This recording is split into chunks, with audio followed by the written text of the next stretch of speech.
السلام علیکم، میں ہوں فیصل احمد اور یہ ہے میرا یوٹیوب پیج مسٹر فن فل۔ میرے چینل میں بیان، تلاوت قرآن اور انفارمیشن ویڈیو ہیں، لہٰذا آپ لوگوں سے گزارش ہے کہ چینل کو لائک، سبسکرائب اور ویڈیو کو شیئر ضرور کریں۔ شکریہ۔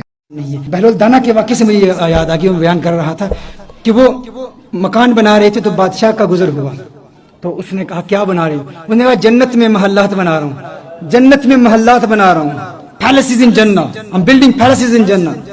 تو اس نے کہا اچھا یہ بیچتے ہو؟ اس نے کہا بیچتا ہوں۔ اس نے کہا کتنے کے؟ اس نے کہا 10 درہم کے، 10 پاؤنڈز کی بیچتا ہوں۔ اس نے کہا اچھا بڑی بات ہے۔ بادشاہ گزر گیا کہ ٹھیک ہے، اپنی مستی میں فقیر لگا ہوا ہے۔ اب اس کے پیچھے اس کی ملکہ، اس کا بھی گزر ہوا، ملکہ زبیدہ، اس کا گزر ہوا۔ تو اس نے کہا بہلول کیا کر رہے ہو؟ اس نے کہا جنت کے محلات بنا رہا ہوں، جنت میں محلات بنا رہا ہوں۔ اس نے کہا بیچتے ہو؟ اس نے کہا بیچتا ہوں۔ کتنے کے؟ 10 درہم کے، 10 پاؤنڈز کے بیچتا ہوں۔ اس نے کہا ٹھیک ہے، میں تمہیں 10 پاؤنڈ دیتی ہوں، 10 درہم دیتی ہوں، میرے لیے ایک محل دے دو۔ اس نے کہا ٹھیک ہے۔ اس نے وہ 10 درہم لیے اور دجلہ میں پھینک دیے۔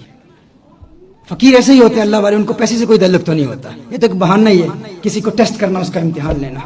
پیسے سے محبت نہیں ہوتی انہیں، نہ ہی وہ پیسے لیتے ہیں، نہ ہی پیسے کے لیے کچھ کرتے ہیں، وہ اللہ کی رضا کے لیے کرتے ہیں۔ پیسے کے ساتھ دین کو بیچ رہا، اس کا دین کے ساتھ کیا تعلق ہے؟ اسی لیے تو لوگ حق نہیں نہ بولتے۔ پر بادشاہ گھر گیا، محل میں گیا تو رات کو سو گیا تو خواب دیکھتا ہے، لوگ جنت میں جا رہے ہیں، دیکھتے ہیں جنت میں ایک محل بنا ہوا ہے، بڑا ہی خوبصورت محل ہے۔ اس محل کے اوپر نام لکھا ہوا ہے زبیدہ، اس کی بیوی کا نام لکھا ہوا ہے۔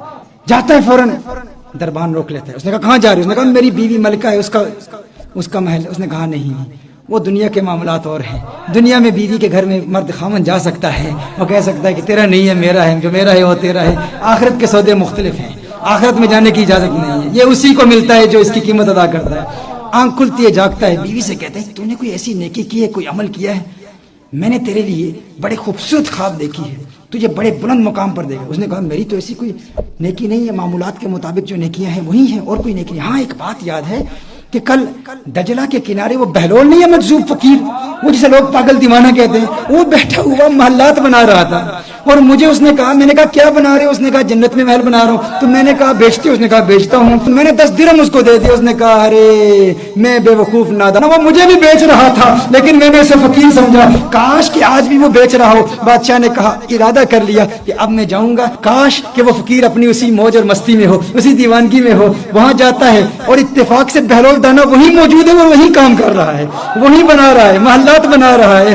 پوچھا فقیر بہلول کیا کر رہے ہو؟ کہا جنت کے محلات بنا رہا ہوں۔ کہا بیچتے ہو؟ کہاں بیچتا ہوں۔ تو اپنی جیب میں ہاتھ ڈالتا ہے 10 درہم نکالنے کے لیے، ابھی نکال ہی رہا ہوتا ہے تو پوچھتا ہے کتنے کے؟ اس نے کہا آدھی سلطنت، ہاف آف یور کنگڈم، آدھی سلطنت، آدھی سے۔ اس نے کہا اللہ کے بندے کل 10 درہم کے بیچ رہے تھے، آج آدھی سلطنت۔ اس نے کہا کل تم نے دیکھا نہیں تھا نا، آج دیکھ کے آئے ہو۔ وہ بغیر دیکھ کے جو سودا ہوتا ہے وہ 10 درہم میں ہوتا ہے، اب دیکھ کے آئے ہو تو اب آدھی سلطنت لگے گی۔ میرے دوستو یہی پیغام پہنچانا چاہتا ہوں، جس نے دیکھا نہیں نا، حضور کو دیکھا نہیں، اس کا بھی مقام بہت بلند و بالا ہے۔